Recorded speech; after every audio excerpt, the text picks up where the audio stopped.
여당원 3명의 장관 후보자에 대한 인사청문회가 오전 내내 파행을 거듭하다 오후부터 가까스로 진행됐습니다. 분위기가 살벌합니다.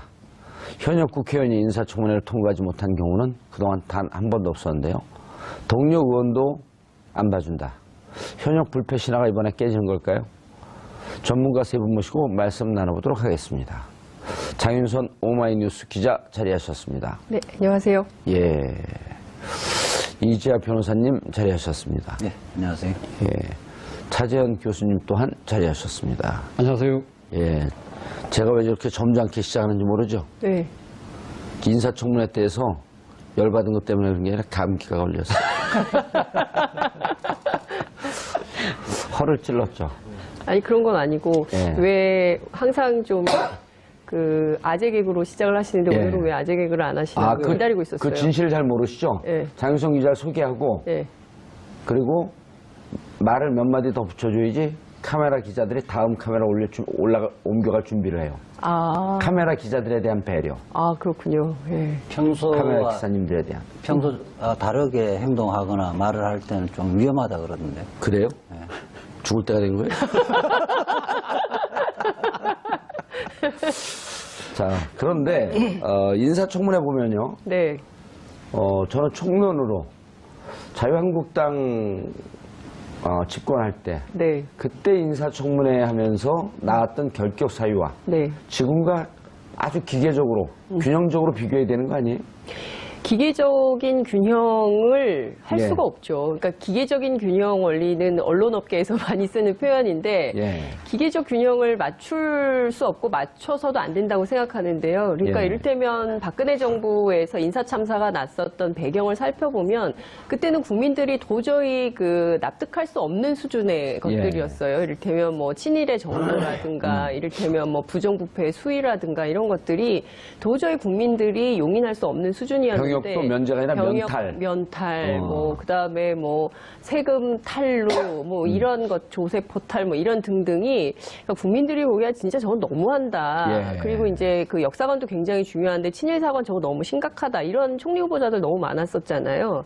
그런데 이번에는 국민들이 그냥 모르고 무조건 묻지마지지를 하는 것이 아니라 상당히 비교적 꼼꼼하게 검토하고 지금 다 이제 1인 미디어 시대 아니겠어요? 그렇죠. 전부 모바일로 예. 매일 출근길, 퇴근길 뉴스 검색하면서 이게 과연 타당한가 합리적인가를 비교 분석 검토를 하고 있거든요. 근데 과거하고 비교해 볼 때 이를테면 지금 뭐 쟁점이 됐던 강경화 후보자라든가 그리고 또 이제 어제 그제죠. 김상조 공정거래위원장의 이를테면 뭡니까? 위장 전입 문제가 외국에 공부하러 가면서 우편물 때문에 본가에 주소를 이전해 놨는데 이게 위장 전입? 그럼 나도 위장 전입인데 이런 사람들이 굉장히 많았던 거죠. 그래서 박근혜 정부 때하고 비교를 좀 해보자면 그때는 국민적 지지가 굉장히 낮았어요. 후보자들에 대해서. 그런데 지금 경우에는 강경화 후보도 그렇고 또 김상조 위원장도 그렇고 전부 국민적 지지가 높습니다. 그러니까 국회는 대의민주주의 기관이잖아요. 그렇죠. 그러니까 국민의 뜻을 대의하는 기관인데 그때는 국민적 지지가 낮았기 때문에 통과하지 못했던 거고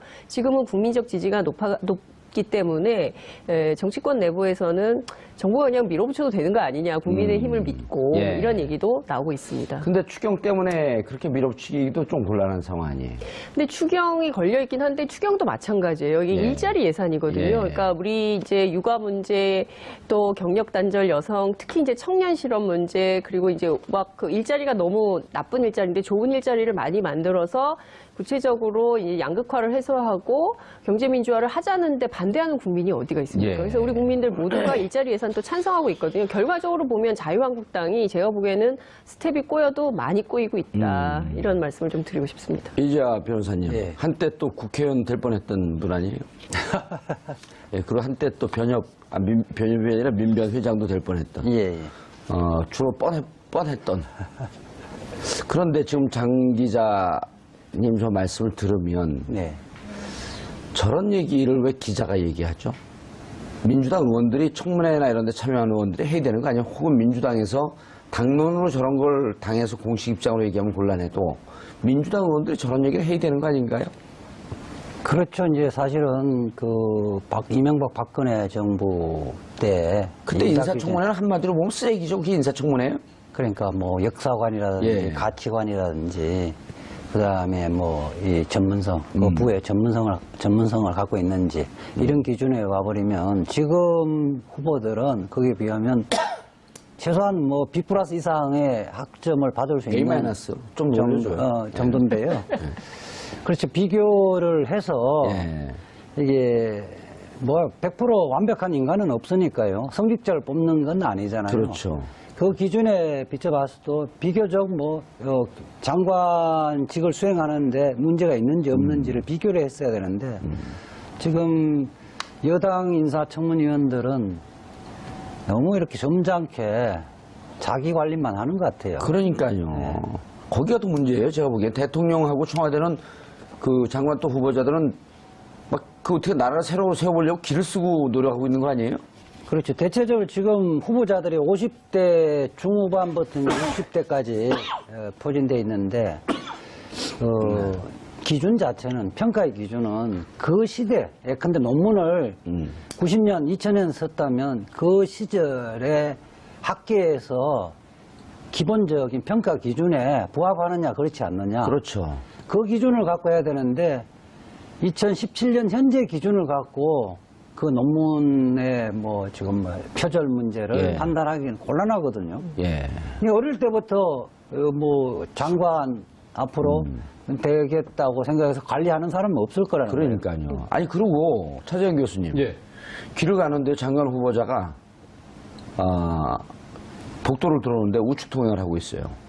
그런데 장관 후보자 검증을 하면서 저 사람 20년 전에 15년 전에 좌측 통행한 사람입니다. 예. 좌측 통행 저 좌빨입니다. 문제 있어요. 이 기준이 안 맞잖아요. 우측 통행으로 바뀐 지 얼마 안 됐거든요. 그렇죠. 똑같은 이유예요. 예. 그러면은 예를 들어 2005년 이전에는 부동산 계약할 때 다운 계약이 일상화됐었단 말이에요. 부동산에서 권하고 세금 많이 난다고 집 살 사람이 다운해 주세요. 나 세금 많이 내기 싫습니다. 이게 의례적인 일이었잖아요. 그럼 그게 지금 잣대로 보게 되면 옳지 않지만 그때 관행이었던 걸 당신 다운 계약 쓰지 않았습니까? 당신 왜 10년 전에 좌측 통행했죠? 이런 건 똑같은 거 아니냐 이런 거죠. 그렇죠. 결국은 그래서 지금 앞서 우리 그 장 기자님 말씀하셨지만 지금까지 진행된 장관 예. 후보자들에 대한 청문 결과에 대해서 상당히 국민들이 그래도 그나마 여러 가지 좀 훈결이 있지만 예. 그럼에도 불구하고 적합하다는 의견이 훨씬 더 많은 이유가 바로 앵커께서 설명하신 예. 그 이유가 아닌가 하는 생각입니다. 사실 국민의 눈높이가 상당히 높아졌다고는 하지만 예. 그러나 지금 야당 의원들이 문제를 삼고 있는 여러 가지 기준 자체가 약간은 너무 지금 그 과거의 그런 그 시대적 그런 그 상황과 조금 동떨어진 측면이 있다. 조금 그러니까 야당의 입장에서 어떻게 보면 반대를 위한 반대의 예. 모습으로 비친 측면이 있기 때문에 국민들도 여기에 대해서 동의를 못하고 있는 게 사실인 거죠. 차 교수님, 이렇게 좀 청문회에 참여하는 장관 내정자들도 이렇게 좀 했으면 좋겠어요. 내가 예를 들어 내정자, 그 자유한국당 의원이에요. 차지원 의원이 위장 전입 하셨죠? 그럼 물어보세요. 위장대님 하셨죠? 위장 전입이요? 차 의원님, 깨끗해요? 한번 털어볼까요? 주민번호 쫙 얘기하고 이름 전화번호 쫙 얘기하고 네티즌 여러분 좀 털어주세요. 근데 자연인 차재원은 깨끗합니다. 예? 자연인 차재원은 깨끗한데, 예. 근데 뭐 자유한국당의 뭐 의원들 중에는 그런 분들도 꽤 계시겠죠. 예. 어디서 웃음을 날리세요? 저하고 친해요? 디플레이에 너무 리얼하게 들어가신 것 같은데. 다운계약서 말이 나온 김에 예. 이야기를 하면 다운계약서도 두 가지가 있거든요. 예. 사실은 양도세를 적게 내기 위한 다운계약서는 재질이 굉장히 나쁩니다. 그런데 이제 처음에 집을 사면서 그때는 실제 거래 가격으로 신고해야 된다는 기준이 없었을 때 2006년 이전에는 그렇죠. 2006년 이전에는 이게 법무사한테 물어보면 그 표준 가격으로 신고를 통상적으로 합니다. 예. 하더라도 문제가 안 됩니다. 이렇게 해서 등록을 하거든요. 시가 이런 거 실제 거래된 게 아니고. 그리고 실질적으로 이해가 되네. 등록세, 취득세는 얼마 안 되거든요. 예. 양도세가 중요한 것이 그런 중간에, 경우에는 대부분 처음 집 살 때는 대부분 법무사가 권유한 대로 했을 거예요. 예. 저도 그렇게 했었으니까. 오. 제가 했다는 거를 합리화시키는 건 아니니까. 예. 저는 2002년도에 집을 샀을 텐데 아마 노무현 대통령 후반기에 이 기준을 마련했을 겁니다.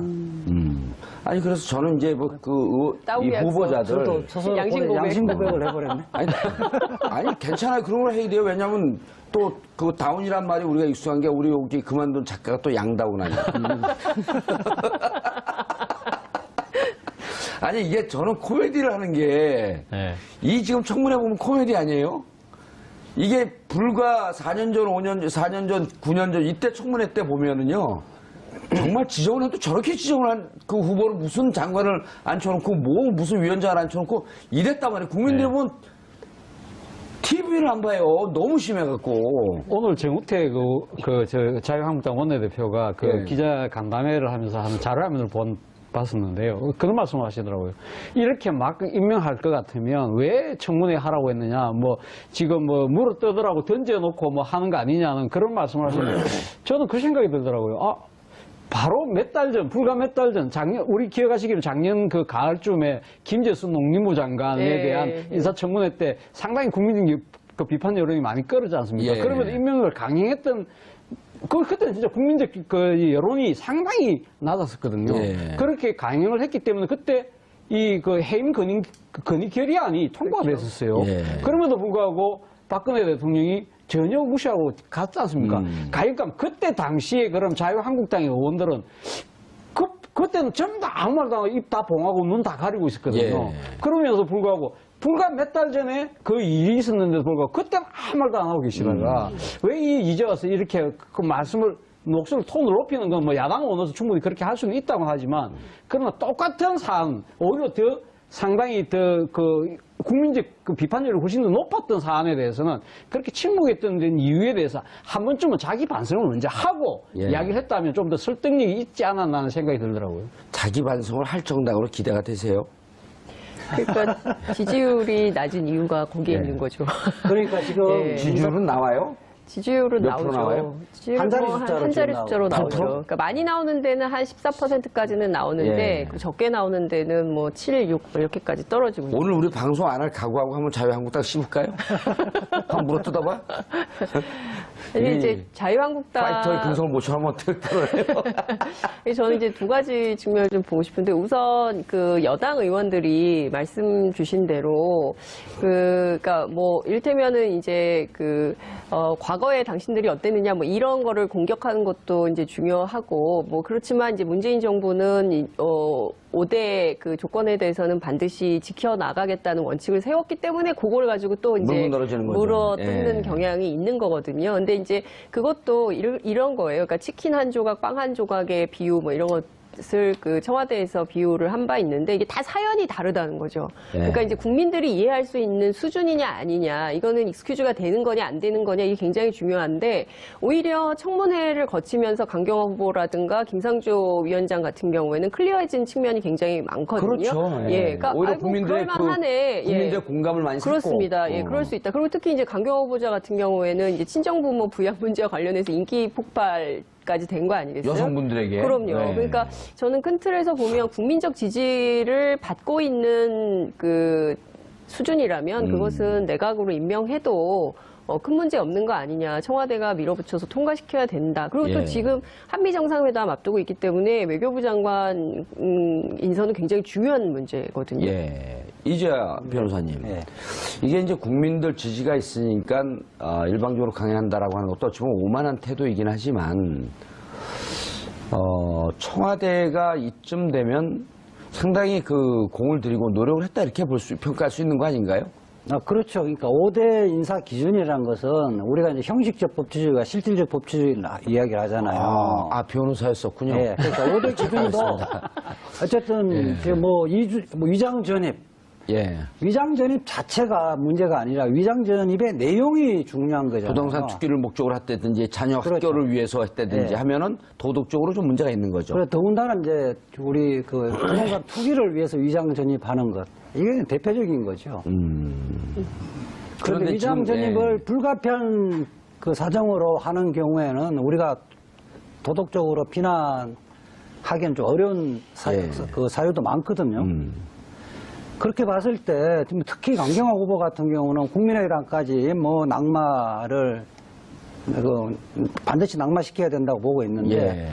지금 외교부 전직 장관들 장관 11명. 11명이? 한 명도 늘었어요? 반기문 외교장관까지 또 포함해서. 예. 그리고 외교관계 쪽에서 뭐 일하는 대부분의 사람들이 지지를 하고 있잖아요. 예. 저는 오히려 강경화 그러니까. 후보가 이 말하자면 그 비주류 쪽이어서 그쪽에서도 오히려 좀 좀 부적절하다는 지적을 할 줄 알았는데 오히려 그쪽에서는 모두가 지금 환영하고 있거든요. 예. 특히 외교부 같은 경우는 주류 비주류 이런 그 굉장히 강하지. 편차 좀, 일조의식이 굉장히 편차 좀 강한데. 심하다 그러잖아요. 그럼에도 불구하고 아마 사상 유례가 없는 거죠. 사실상 전직 박근혜 정부 때 외교부 장관 외에 예. 전직 외교부 장관 거의 다 지금 지지를 하고 있거든요. 예. 이 변호사님. 예. 근데 그 명찰 똑바로 다르면 안 돼요? 그 학교 다닐 때 명찰 삐딱하게 다니는 학생 같아고 제가 규율 부장이 제가 지금 단 게 아니라 달아주시는 거예요.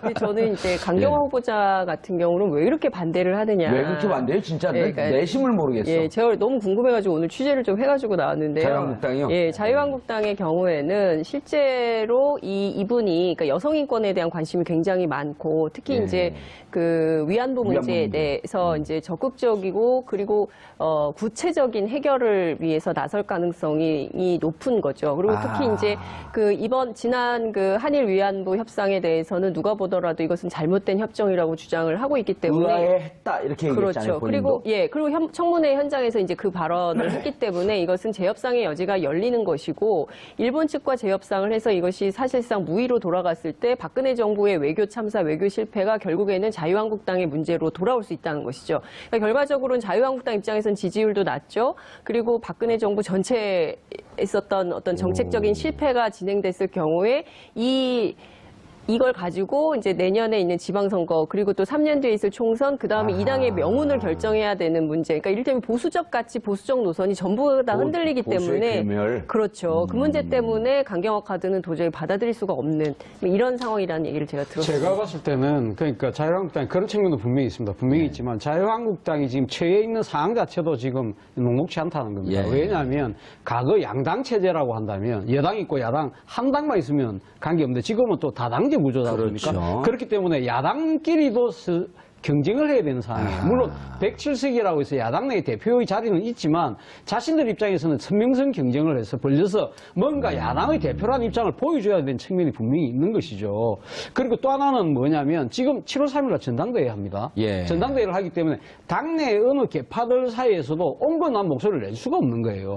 지금 전부 다 좀 더 강하게 내가 문재인 대통령에게 맞짱 뜰 수 있는 누군가가 돼야 되겠다는 생각이 너무 강한 거예요. 그렇기 때문에 이 강경화 후보자가 이번 지금 현재 발표된 그 청문회까지 한 1차 케이스에서는 어느 한 사람을 낙마를 시켜야만 우리의 존재감을 보여줄 수 있다는 그런 강박관념에 좀 상당히 빠져 있는 것도 실제로 측면이 있는 것 같아요. 선명야당 노선을 걷는 것은 사실이고요. 그래서 색깔론과 관련된 시비를 계속 붙고 있는 겁니다. 오늘도 이게 마찬가지고. 선명야당의 모습인가요? 그러니까요. 예. 아니 이 변호사님 예. 그 두 분의 얘기를 종합을 해보면 사실 한일 위안부 문제라고 하는 것은 우리 국가의 입장에서 대단히 중요한 문제 아니에요? 네. 그리고 설사 이것이 당의 입장에서는 다소좀 문제가 있다고 할지라도 국가의 앞날 한일과의 관계에 있어서 이것을 재협상을 해야 된다고 한다면 과거에 우리가 잘못했더라도 우리가 잘못 협상했습니다. 인정하고 미래로 나가려고 하는 노력을 해야 되는데 저는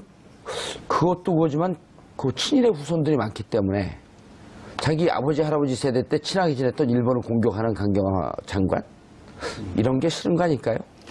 뭐 부분적으로 그렇게 생각하는 사람 소수는 있을 텐데 다수는 아닐 거고요. 예. 기본적으로 자유한국당은 그렇게 보고 그러니까 자유한국당 소속의 대통령이 탄핵됐잖아요. 예. 사실은 그 자유한국당 자체도 탄핵된 거 그 해체돼야 되는 정도 아니에요, 그럼? 된 거거든요. 예. 왜 국민으로부터 탄핵을 받았는지를 생각하고 새롭게 출발해야 되는데 무조건 반대를 하면 선명한 것처럼 오해하고 있다는 거예요. 예. 오인하고 있다. 저는 그렇게 되어지면 점점 자유한국당은 국민으로부터 외면당할 수밖에 없다고 생각이 들어요. 저는 그것 또한 국민의당도 마찬가지인데 국민의당이 청문회 전국 들어오면서 호남이나 여기서 계속 지지율이 떨어지잖아요. 예. 5%까지 떨어졌다 그러더라고요. 자신들을 종전에 지지했던 지지했던 한때는 예. 뭐 20몇 프로, 30%까지 지지했잖아요. 왜 국민의당을 지지했던가? 예. 그 사람들의 지지를 복원시켜야 되는데 그 사람들의 지금 뭘 원하는지를 잘못 판단하고 있다는 겁니다. 국민의당은 강경화 후보에 대해서 왜 그렇게 목숨 걸고 반대를 해요? 국민들은 찬성하고 있는데 국민의당이면 국민들의 뜻을 받아야 되는 거 아니에요? 국민의당 입장에서도 사실 좀 난감한 측면이 있죠. 예. 사실 어떻게 보면 그 강경화 후보자가 제가 지난번에도 한번 여기서 말씀드렸지만 김대중 전 대통령이 발탁한 인물이거든요. 그렇죠. 그런 측면에서 본다고 한다면 그렇지만 문제는 지금 제3당으로서의 캐스팅 보트를 지어야 되겠다는 생각도 좀 분명히 갖고 있는 것 같아요. 그리고 지금 여기다가 어제 김상조 위원장에 대한 임명을 강행함으로써 이 그 국민의당 입장에서는 지금 면이 안 쓰게 되는 그런 측면이 분명히 있는 겁니다. 김상조 위원장도 반대했었나요? 아니, 국민의당은? 물론 반대, 흔쾌하게 동의를 하지 않은 거죠. 않았고, 좀 더, 그러니까 지금 김희수 헌법재판소장 지금 그 인준투표까지도 지금 다 지금 상황이 지금 다 연결돼 있다고 보는 거죠. 연결되고 있다고 보는데, 여기 대해서 문재인 대통령이 어제 너무 기다릴 수 없다. 기다릴 수 없다면서 바로 가버린 것 자체가 어떻게 예. 보면 문재인 대통령이 높은 지지율을 얻고 강하게 지금 그 전국을 밀어붙이는 측면이 있다. 이러한 상황에서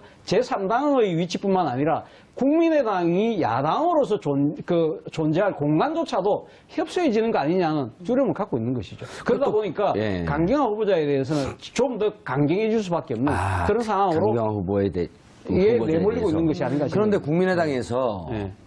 또 국민의당 내부에서도 이견이 좀 있잖아요. 이견이 있죠, 분명히. 예, 그 호남을 기반으로 하고 있는 분들, 특히 박지원 의원 같은 경우는 김상조, 강경화 다 해줘야 된다. 정동영 의원도 그 같은 저도 입장인데. 정동영 의원도요. 예.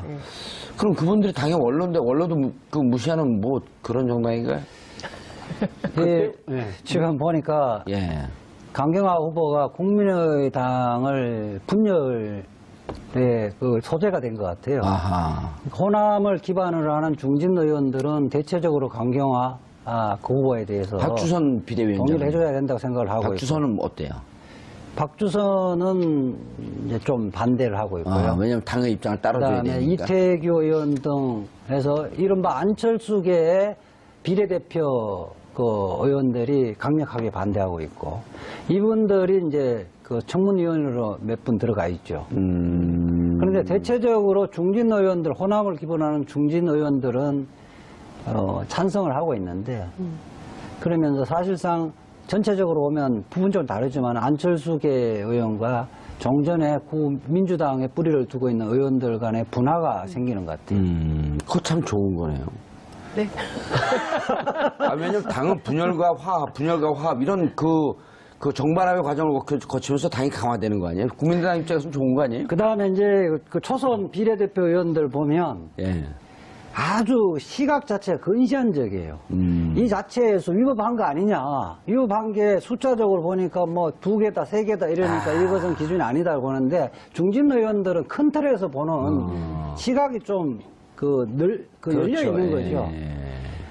다소간의 흠이 있어도 불구하고 지금 외교부나 그쪽 국제사회에서 이 정도는 좀 훌륭한 후보다고 판단하면 그게 따라야 되는 게 맞다. 현역은 아니지만 문병호 최고위원 같은 경우 개인적으로 친하잖아요. 뭐라 그래요? 문병호 최고위원이 뭐 현역이 아니어서 입장이 별로 없더라고요.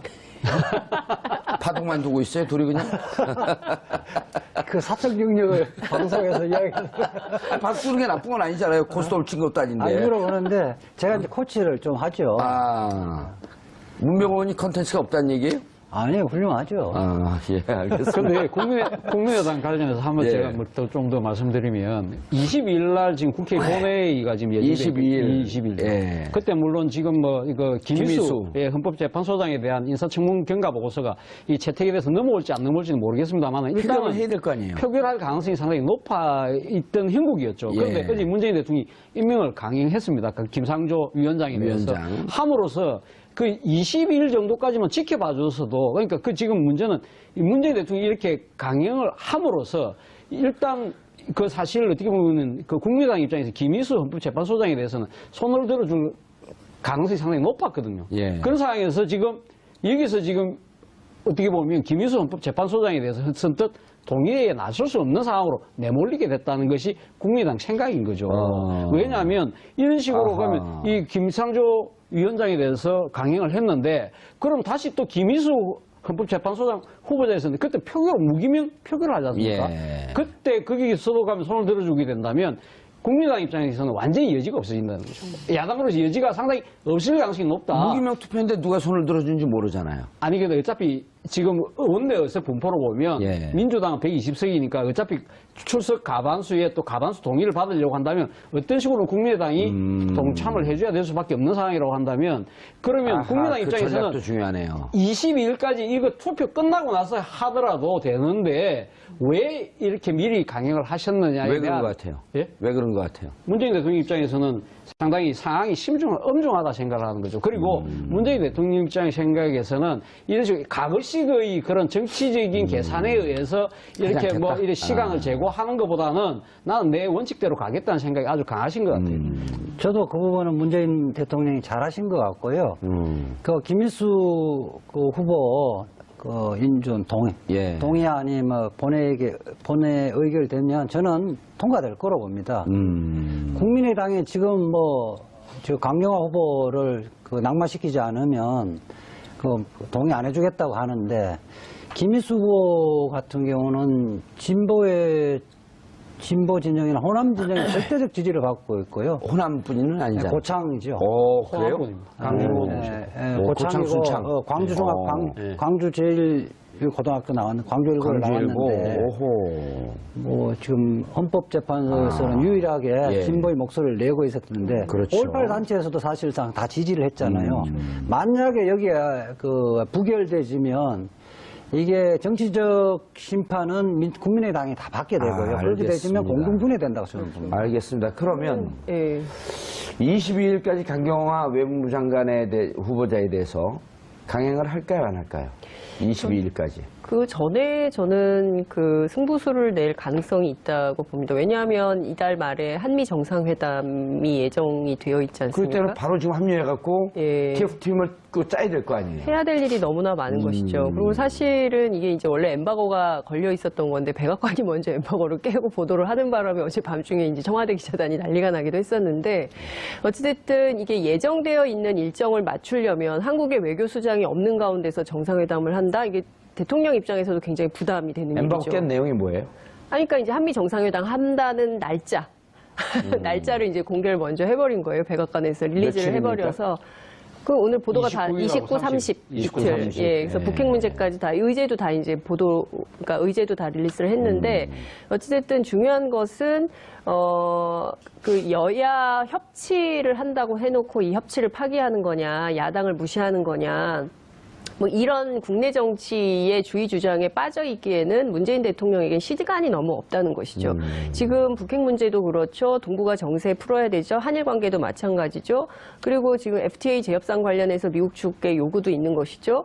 또 사드 문제도 풀어야 되죠. 이런 현안들이 다 있는데 북핵 계속 뭐 야당 무시, 협치 무시, 뭐 5대 원칙 준수 뭐 이런 것에만 발목 잡혀 있으면 정말 해야 되는 일들을 못하기 때문에 시간이 금이다. 이런 얘기를 하면서 일부는 밀어붙이면서 가는 것이고요. 그리고 김상조 위원장의 경우에 국민들이 보기에는 그다지 왜 자유한국당이 저러나 이해할 왜 수가 그래요? 없다. 근데 진짜 저도 잘 모르겠어요. 왜 그래? 오늘 취재를 좀 해보니까 그 자유한국당 뒤에 늘 그랬듯이 기업, 재벌 이 있는 거 아니냐. 일종의 이제 재벌의 이익과 관련해서 대변에 재벌 개혁 문제. 그러니까 저는 정말 그러니까 계속 이해가 안 되는데 그 자유한국당이든 국민의당이든 또 더불어민주당이든 정의당이든 국민을 대리해서 국회에 가 계시고 거기가 민의의 정당 아니겠어요? 근데 자유한국당의 의원들은 국민을 대변하는 게 아니라 늘 기업을 대변해요. 그리고 기업의 이익, 특히 이제 재벌의 이익을 대변해서 늘 문제가 됐었는데 이번에도 역시 김상조에 대해서 그렇게 반대하는 것은 우리 뒤에 재벌 있다. 이것을 스스로 고백하는 거 아니냐 이런 얘기가 여의도에 많이 떠돌고 있더라고요. 네. 실질적으로 구체적인 기업을 언급하는 경우도 있어요. 아하. 국회의원들 사이에서는. 예. 그래서 제가 인사청문 과정에서 아예 세게 붙어라 그런 얘기를 하고 근데 좀 부담은 되는 모양이더라고요. 그리고 또 근데 삼성, 다 이제 그쵸. 삼성 이재용 부회장 같은 경우는 지금 8월 17일까지 이제 재판이 끝나고 네. 이게 뇌물죄냐 아니냐 하는데 또 뇌물죄에 관해서 예. 이상화 전화번호 스모킹건까지 나오고 예. 재벌이 그냥 그 아주 진퇴양난의 그 그렇죠. 궁제 처한격 아니에요. 여기서 네. 이제 재벌에 대한 칼이 딱 들어가고 이러잖아요. 이재용 부회장이 뇌물죄가 유죄가 떨어지면서 그러면 재벌 개혁에 대한 분위기가 확 살거든요. 네. 근데 잘린 거예요. 삼성 주식은 계속 올라가잖아요. 지금 그렇기도 하고요. 예. 또 김상조 위원장이 오늘 기자들하고 일문일답 간담회를 했는데 그 자리에서 뭐 재벌 개혁을 뭐 급격하게 추진하지는 않겠다 이런 입장도 밝혔습니다. 그러니까 너무 떨지 마세요. 네. 그러니까 검찰 개혁처럼 그렇죠. 할 수도 없고 하지는 않겠다고 이야기를 하는데 예. 아니 근데 그게 더 무서워요. 빨리 때려야지. 때릴똥 말똥 때릴똥 말똥. 재벌 개혁과 재벌 해체는 다른 거거든요. 김상조 그 위원장이 이야기하는 것은 법과 원칙에 따라서 집행을 하겠다는 취지지. 예. 그러니까 그리고 앞으로 이제 그 번 돈으로 일자리 만들어야지 왜 엄한 사람 말 사줘요. 그렇죠. 그거 아니에요. 간단한 거예요. 예. 아니 78억 정도 도와줄 돈 있고 KBL 재단에 900억 넣을 돈 있으면 그거 갖고 비정규직 정규직으로 전환하는데 써야지. 누가 말 사달라 그랬어요? 그렇죠. 그러니까 김상조 위원장이 과거 참여연대 등 경제개혁센터에서 해왔던 그 시민운동 영역에서의 경제개혁 운동, 예. 경제민주화 운동의 내용도 그냥 그야말로 혁명적인 뭐 재벌 해체 운동 이 노선이 아니에요. 그러니까 일종의 이제 재벌개혁과 관련해서 온건적인 노선이거든요. 예. 그래서 소액주주 운동 뭐 이런 것들을 통해서 그 기업의 지배구조 개선을 하기 위한 운동에 포커스를 맞추고 있기 때문에 공정위원장으로 가서도 그와 관련된 방식으로 하지 않을까 싶습니다. 법을 지키는. 그렇죠. 네, 법을 준수하고. 그러니까 지금까지 보면 기업들이 사실은 정부로부터 특혜를 받고 정부하고 뒷거래를 하게 되면 기업 총수들이 문제가 됐던 총수, 구속되었던 총수들이 가석방으로 나오고 이런 거에 대해서 국민들이 분노하고 동의할 수 없다는 거 아닙니까? 그렇죠. 잘못하면 처벌을 받아야 되고 처벌받은 사람에 대해서 특별한 개인적인 혜택을 받으면서 특혜를 주지 말고 그리고 기업들이 번 돈이 있고 산해유보금이 많다고 한다면 국민들로부터 벌었기 때문에 그것을 갖고 일자리를 어떻게 또 만들 것인가 이런 거 고민하고 제도적 틀에서 그런 일자리 만드는 기업들이 더 기업 활동을 잘할 수 있게끔 도와주고 이런 거지 누가 언제 해체시킨다 그랬어요? 해체는 지들이 스스로 알아갖고 문제가 되면 이리 쪼개고 저리 쪼개고 그건 지들이 했던 거죠. 사실 공정거래위가 바로 말씀하신 그러니까 자본주의 사회에서의 반칙과 특권을 없애라는 예. 하나의 경제검찰이 공정거래위 아닙니까? 경제검찰? 예, 그렇죠. 오늘 밥값 하셨네. 그거 자주 쓰는 표현입니다. 그래요? 왜 여기서 처음 썼어요, 근데? 아니요, 저는 처음 썼지만 다른 우리가 분들이? 자주 접하는 표현입니다. 자주 계속 혼자 써요. 그럼 자기 건 줄 아니까 그거. 경제검찰 좋네요. 우리 애급 빼고 예. 다 아시는 표현이라서. 그래요? 근데 어쨌든, 그러니까 김상조 위원장이 제가 생각했을 때는 아무튼 이 지금 공정거래위가 원래 제대로만 하면 진짜 반칙과 특권을 특권이 없는. 누리는 그런 업체들 입장에서는 상당히 무서울 수밖에 없죠. 그러나 예. 항상 말랑말랑했다는 거죠. 이번에 또 밝혀진 건 그 삼성물산 합병하는 과정에서 예. 그 뒤에 그 주식 처분해야 되는 거 1,000만 주 해야 되는데 500만 주 줄였지 않습니까? 예. 그때 당시에 친절하게 공정거래 부위원장이 삼성 그 사장을 삼성의 만나서 삼성하고 설명을 해주고. 예, 문자 받고 주고받고 예. 다 했지 않습니까? 이런 것들이 그런 걸 못하게 하려는 거죠. 그렇죠. 예. 그 바로 들어가는 부분이 바로 이런 거죠. 제대로 돌아가게 할 수 있는 책임자가 왔다는 부분을 야, 들어가는 이지아 거죠. 변호사님. 네. 공정거래위원장을 반대하는 이유도 또 찾았네요. 왜냐하면 지금 삼성 문제에 있어서 재판이 진행되고 있는데 당시 공정거래위원회에서 삼성물산 합병에 대해서 어떤 역할을 했는지 내부 조사가 들어가면 스토리가 정확하게 나오고 이재용 부회장 재판하는데 결정적 스모킹건이 여기서 또 나올 수도 있겠다. 그걸 나올 수 있죠. 나올 수도 있는데 그거 일회성 사건뿐만 아니라 예. 김상조 위원장은 저는 좀 높이 평가를 하는 게 삶 자체가 김상조 들고 다니는 가방에서 보듯이 예. 자기 스스로에서 엄격하게 그 기준을 정해서 살고 있는 사람이거든요. 우리도 다 엄격하게 정하잖아요. 시민사회 하면서도 절제된 삶을 살아가고 근면하고 성실하고 이런 삶을 살아가기 때문에 저는 목소리는 이렇게 진보적인 목소리를 내지만 실질 생활은 진보적이지 않은 사람들이 있거든요. 저는 은행에 일치하는 사람이어서 높이 평가를 합니다. 돌발 질문이요. 예. 근면 성실한 사람의 대명사가 이재화 아니에요. 왜 이 정부에서 안 부르죠? 저는 김상조 위원장의 비해서 예. 그렇게 절제된 삶을 살았다고 뭐 스스로가 절제 안 될 힘도 없잖아요. 그거 왜 안 부르지? 진짜 이렇게 부를 때가 말고 또 됐는데. 2기나 3기에 또 발탁될 수 있는. 예. 우리가 5년이기 때문에. 임기 아직 젊습니다. 아, 그러세요? 삼촌이라 부를 뻔했네. 근데 그 김상조 위원장하고 이제 그 함께 일할 걸로 보이는 장하성 정책실장 있지 않습니까? 예. 이제 이분이 그 사석에서 굉장히 자주, 그리고 또 이제 언론 인터뷰에서도 하신 말씀이 뭐냐면 재벌 총수 풀어준다고 해서 그 경제 활성화가 되냐? 그러니까 이를테면 이명박 정부 때 누굽니까? 이건희 삼성 회장을 원포인트 사면을 해줬잖아요. 원포인트 풀자마자 며칠 만에 그 평창 올림픽 어쩌고저쩌고 네. 해서 원포인트 사면했어요. 그러니까요. 며칠 만에. 예, 그런데 그러면 경제 활성화가 정말 됐냐 이거예요. 그러니까 한국 경제의 양극화는 더 심해지고, 그리고 경제 불평등 더 심화되고, 그리고 이제 소득 격차 더 심해졌는데 그것을 재벌 총수 사면해주면 되는 거냐? 절대 그런 거 하면 안 된다라는 주장을 했었거든요. 그렇기 때문에 김상조 공정위에서도 저는 그와 같은 원칙, 예. 반칙과 특권이 용인되지 않는 방향으로 가야 공정한 경제 질서가 제대로 잡힐 수 있다, 이런 생각을 좀 합니다. 알겠습니다. 국회에서 장관, 그리고 헌법재판소장, 청문회가 계속 이어지고 있습니다. 야당이 국민을 대변해서 문제 제기를 하고 결함이 있는지 찾는 것이 청문회인데, 과거 자신들이 됐던 그 잣대와 지금의 잣대가 달라져야 할 이유가 하나도 없습니다. 본인들 삶이 과연 깨끗했는지, 우리가 그때 당시에 임명했던 장관들, 이런 분들의 청문회 당시에 나왔던 기준과 지금의 기준이 과연 일치하고 있는지, 타인의 눈에 있는 티끌을 제거하기 전에 내 눈에 혹시 들보는 들어있지 않는지 되돌아봐야 할 것으로 보입니다.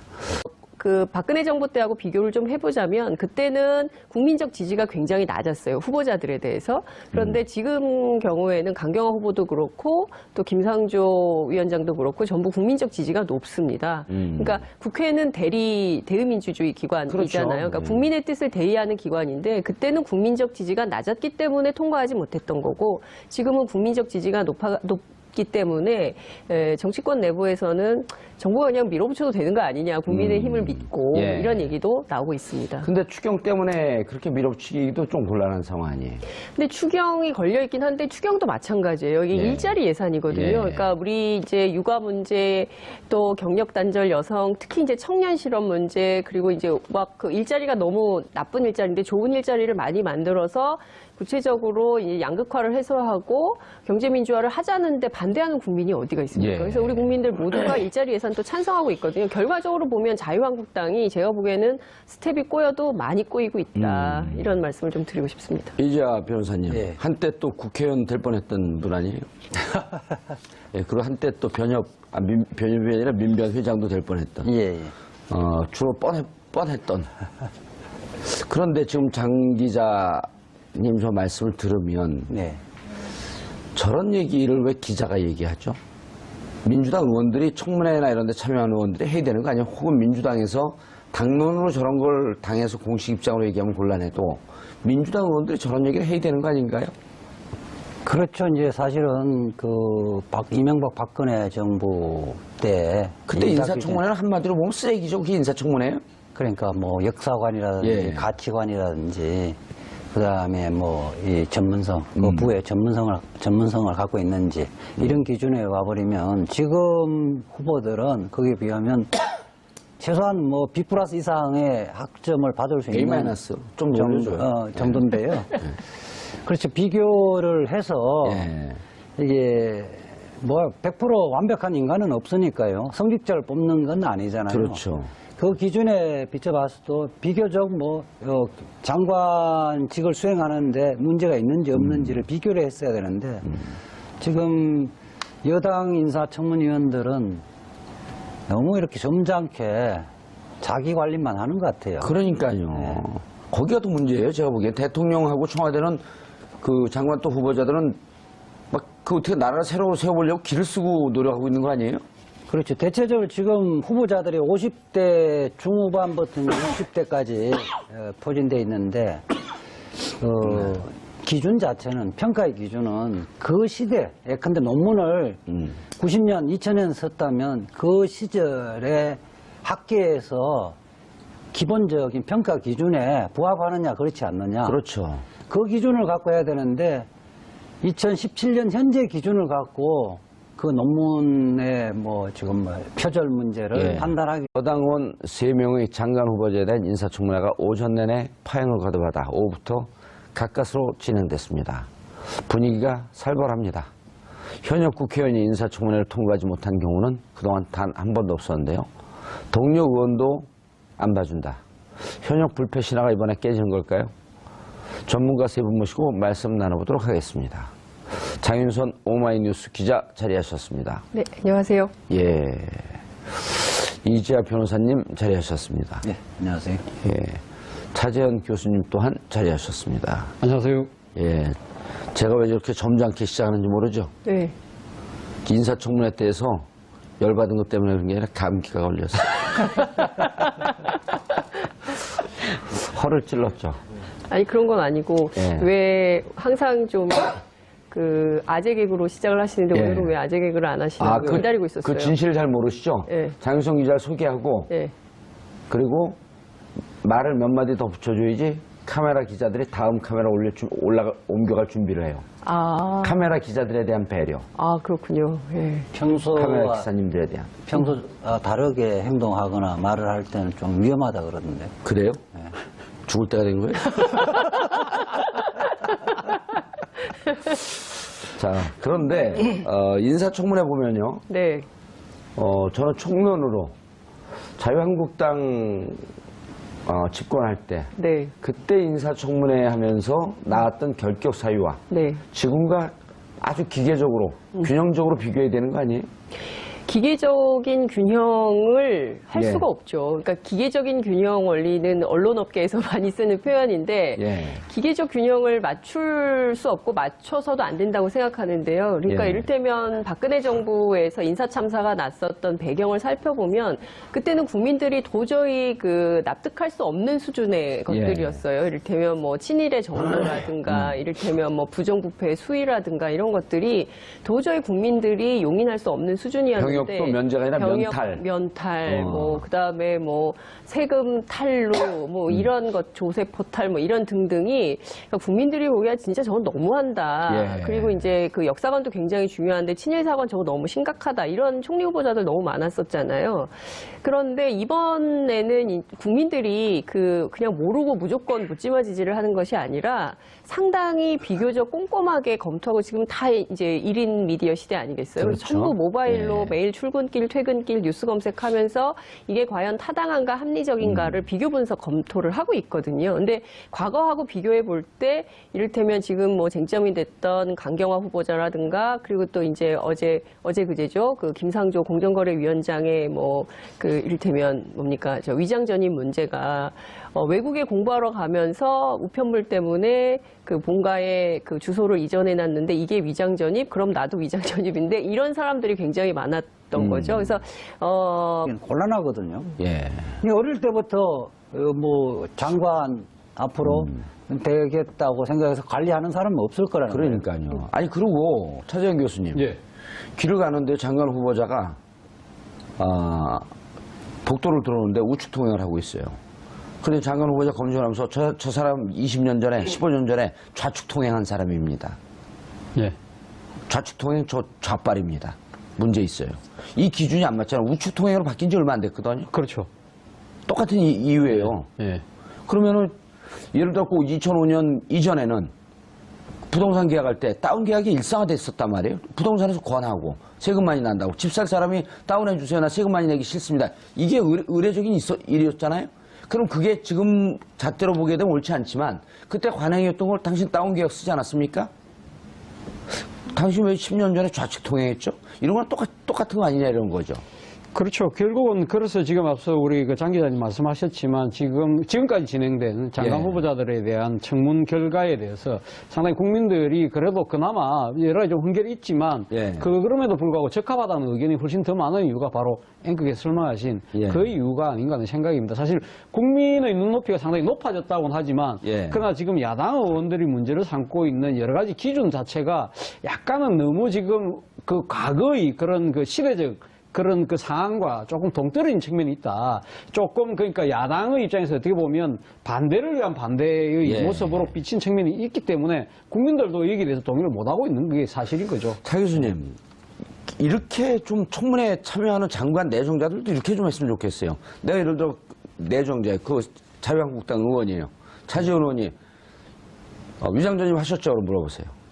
위장 전입 하셨죠? 위장 전입이요? 차 의원님, 깨끗해요? 한번 털어볼까요? 주민번호 쫙 얘기하고 이름 전화번호 쫙 얘기하고 네티즌 여러분 좀 털어주세요. 근데 자연인 차지원은 깨끗합니다. 예? 자연인 차지원은 깨끗한데, 예. 그 뭐 자유한국당의 뭐 의원들 중에는 그런 분들도 꽤 계시겠죠. 예. 어디서 웃음을 날리세요? 저하고 친해요? 대플레이에 너무 리얼하게 들어가시는 것 같은데. 다운계약서 말이 나온 김에 예. 이야기를 하면 다운계약서도 두 가지가 있거든요. 예. 사실은 양도세를 적게 내기 위한 다운계약서는 재질이 굉장히 나쁩니다.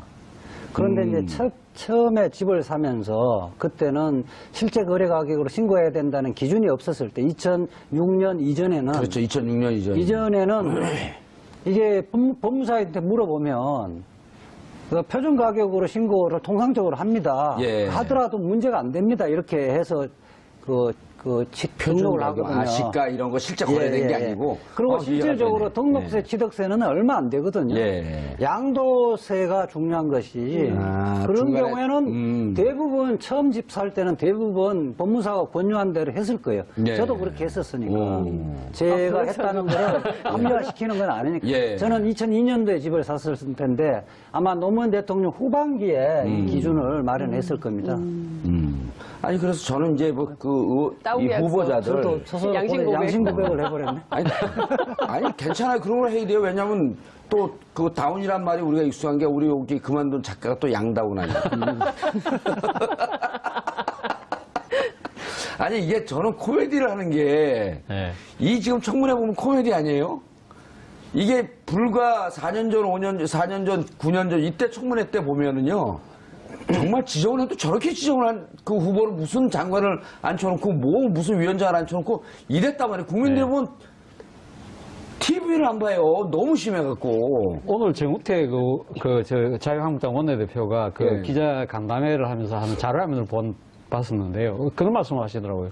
이렇게 막 임명할 것 같으면 왜 청문회 하라고 했느냐, 뭐, 지금 뭐, 물어 뜯으라고 던져놓고 뭐 하는 거 아니냐는 그런 말씀을 하시는데, 저는 그 생각이 들더라고요.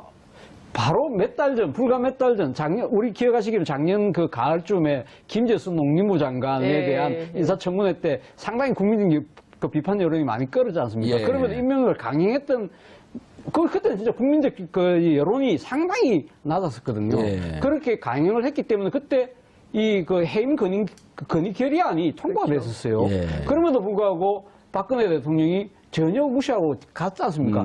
가니까 그때 당시에 그럼 자유한국당의 의원들은 그때는 전부 다 아무 말도 안 하고 입 다 봉하고 눈 다 가리고 있었거든요. 예. 그러면서 불구하고 불과 몇 달 전에 그 일이 있었는데도 불구하고 그때는 아무 말도 안 하고 계시다가 왜 이제 와서 이렇게 그 말씀을 목소리 톤을 높이는 건 뭐 야당 의원으로서 충분히 그렇게 할 수는 있다고 하지만 그러나 똑같은 사안 오히려 더 상당히 더 국민적 그 비판율이 훨씬 더 높았던 사안에 대해서는 그렇게 침묵했던 이유에 대해서 한 번쯤은 자기 반성을 먼저 하고 예. 이야기를 했다면 좀 더 설득력이 있지 않았나 하는 생각이 들더라고요. 자기 반성을 할 정당으로 기대가 되세요? 그러니까 지지율이 낮은 이유가 거기에 예. 있는 거죠. 그러니까 지금 예. 지지율은 나와요? 지지율은 몇 프로 나오죠. 나와요? 지지율은 한 자리 뭐 숫자로 한 자리 지금 숫자로 나오고. 나오죠. 그러니까 많이 나오는 데는 한 14%까지는 나오는데 예. 그 적게 나오는 데는 뭐 7, 6 이렇게까지 떨어지고 있어요. 오늘 우리 방송 안 할 각오하고 한번 자유한국당 씹을까요? 한번 물어 뜯어봐? 근데 이제 자유한국당 파이터의 근성을 모처럼 어떻게 들어요? 저는 이제 두 가지 측면을 좀 보고 싶은데 우선 그 여당 의원들이 말씀 주신 대로 그러니까 뭐 이를테면은 이제 과거에 당신들이 어땠느냐 뭐 이런 거를 공격하는 것도 이제 중요하고 뭐 그렇지만 이제 문재인 정부는 5대 그 조건에 대해서는 반드시 지켜나가겠다는 원칙을 세웠기 때문에 그걸 가지고 또 이제 물고 늘어지는 거죠. 물어뜯는 예. 경향이 있는 거거든요. 근데 이제 그것도 이런 거예요. 그러니까 치킨 한 조각, 빵 한 조각의 비유 뭐 이런 것을 그 청와대에서 비유를 한 바 있는데 이게 다 사연이 다르다는 거죠. 예. 그러니까 이제 국민들이 이해할 수 있는 수준이냐 아니냐, 이거는 익스큐즈가 되는 거냐 안 되는 거냐 이게 굉장히 중요한데 오히려 청문회를 거치면서 강경화 후보라든가 김상조 위원장 같은 경우에는 클리어해진 측면이 굉장히 많거든요. 그렇죠. 예, 그러니까 오히려 아이고, 국민들의 그럴만하네. 국민들의 공감을 많이 샀고. 그렇습니다. 예, 그럴 수 있다. 그리고 특히 이제 강경화 후보자 같은 경우에는 이제 친정부모 부양 문제와 관련해서 인기 폭발까지 된 거 아니겠어요? 여성분들에게. 그럼요. 네. 그러니까 저는 큰 틀에서 보면 국민적 지지를 받고 있는 그 수준이라면 그것은 내각으로 임명해도 큰 문제 없는 거 아니냐. 청와대가 밀어붙여서 통과시켜야 된다. 그리고 또 예. 지금 한미 정상회담 앞두고 있기 때문에 외교부 장관 인선은 굉장히 중요한 문제거든요. 예. 이재하 변호사님. 예. 이게 이제 국민들 지지가 있으니까 일방적으로 강행한다라고 하는 것도 어찌 보면 오만한 태도이긴 하지만 청와대가 이쯤 되면 상당히 그 공을 들이고 노력을 했다 이렇게 평가할 수 있는 거 아닌가요?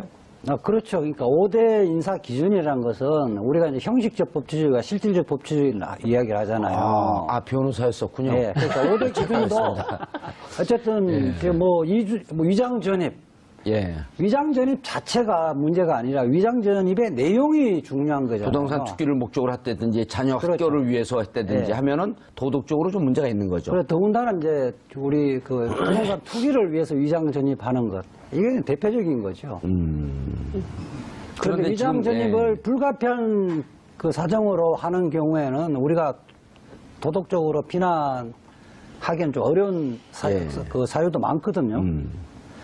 그렇게 봤을 때 특히 강경화 후보 같은 경우는 국민의당까지 뭐 낙마를 반드시 낙마시켜야 된다고 보고 있는데 예. 지금 외교부 전직 장관들 11명 11명이? 한 명 또 늘었어요? 반기문 외교부 총장까지 장관까지 또 포함해서. 포함해서 예. 그리고 외교관계 쪽에서 뭐 일하는 대부분의 사람들이 지지를 하고 있잖아요. 예.